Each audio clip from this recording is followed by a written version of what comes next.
குடிசை மாற்று வாரியன்றது ஒரு அடுத்த வளர்ச்சியை தடுக்கக்கூடிய ஒரு இடம் மட்டும்தான் என்னை பொறுத்தவரைக்கும் தோணுது. இருக்கப்பட்டவங்க உழைக்கிறீங்க, நீங்கள் தூங்குறதுக்கு ஒரு அவசியம் இல்லை, நான் கொடுத்துருக்கோம் ஒரு அரசாங்கத்தில். அங்கே போய் தூங்கிடுங்க, நீங்கள் உழைங்க, தூங்குங்க, உழைங்க, தூங்க, உங்களுக்கு ஒரு சொந்த வீடு இருக்குன்ற நினப்பை வந்து நம்ம மனசில் விதைச்சிட்டாங்க. ஆக்சுவலாக அது விதைச்சதுனால அடுத்த கட்டமாக நம்ம ஒரு இடம் வாங்கணும், ஒரு நல்ல ஒரு பெரிய ஸ்கூலாக பசங்க சேர்க்கணும், இந்த வீடு இருக்குது, ஹவுசிங் போர்டு 10க்கு 10 ரூம் இருக்குது, நம்ம எல்லாருமே நிம்மதியாக தூங்குகிறோம், சாப்பிட்றோம், இந்த இடத்துல என்ன செய்வோம், சாப்பிடுவோம், கஞ்சி தான் சாப்பிடுவோம் அப்படின்ற ஒரு மனப்பக்குவத்தை நம்மளுக்குள்ளே ஏற்படுத்திடுறாங்களுக்கோசரம்.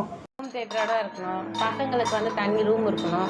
நீங்கள் பார்த்தீங்கன்னா இந்த வீட்டில் பார்த்தீங்கன்னா கட்டில் இருக்குது, இது இருக்குது, எல்லாம் இருக்குது. வெளியே போய் விளையாட விடலான்னு பார்த்த மாதிரி வீடு வண்டி.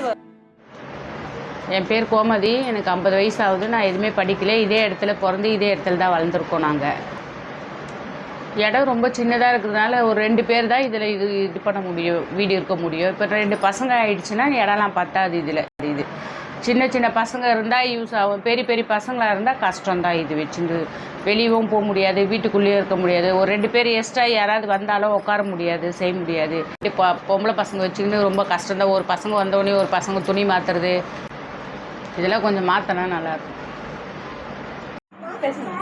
என் பேர் சரண்யா, என் வயசு வந்து 31. நான் எம்காம் கம்ப்ளீட் பண்ணியிருக்கேன். இந்த இது வந்து பசங்களை வச்சுருக்கிறதுக்கு இப்போதைக்கு பத்தலை. இடம் பார்த்தாலே தெரியுதுல, எல்லாம் இதுவும் வச்சுட்டு இருக்க முடியல பசங்களை வச்சுக்கிட்டு.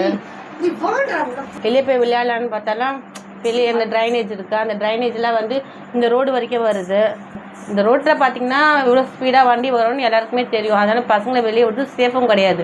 வீட்டிலே வச்சு விளையாடலான்னு பார்த்திங்கன்னா இந்த இடத்துல எங்கே விளையாடணும், உள்ள கிச்சனும் சின்ன பிளேஸு. இப்போ நம்ம எல்லாருமே வந்து இதுக்கு முன்னாடி வந்து ஏற்காலையிலோ ஓலை வீட்டில் இருந்தீங்களா, அப்போ இருக்கும்போது எப்படி இருந்தது?